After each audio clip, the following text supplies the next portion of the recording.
Usually ನಿಮ್ಮ exams ಅಲ್ಲಿ ಬರುವಂತ ಕ್ವಶನ್ಸ್ ಏನಿರುತ್ತೆ ಅದು 5 ಮಾರ್ಕ್ಸ್ ನಾವು ಗೆಸ್ ಮಾಡಬಹುದು. ಬಟ್ 2 ಮಾರ್ಕ್ ಮತ್ತೆ 3 ಮಾರ್ಕ್ಸ್ ಕ್ವಶನ್ಸ್ ನಾವು ಗೆಸ್ ಮಾಡಕ್ ಆಗಲ್ಲ. ಸೊ 2 ಮಾರ್ಕ್ 3 ಮಾರ್ಕ್ ಹೇಗೆ ಕೇಳ್ತಾರೆ ಒಂದು ಐಡಿಯಾ ಬೇಕಲ್ಲ ನಿಮ್ಗೆ.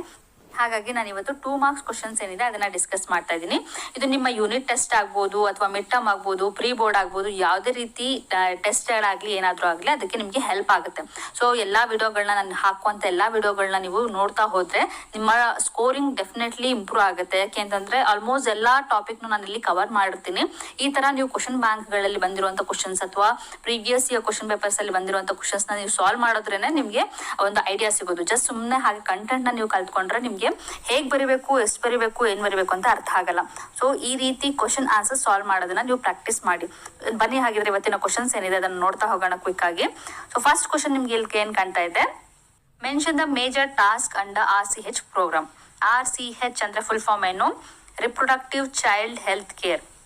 ಸೊ ಅದಕ್ಕೆ ಆನ್ಸರ್ ನೀವೇನ್ ಬರೀಬಹುದು ಅಂದ್ರೆ creating awareness among people about various reproduction related aspects. So main ಆಗಿ RCH ಪ್ರೋಗ್ರಾಮ್ಸ್ ಇರೋದೇ ಅವೇರ್ನೆಸ್ ಕ್ರಿಯೇಟ್ ಮಾಡೋದಕ್ಕೆ.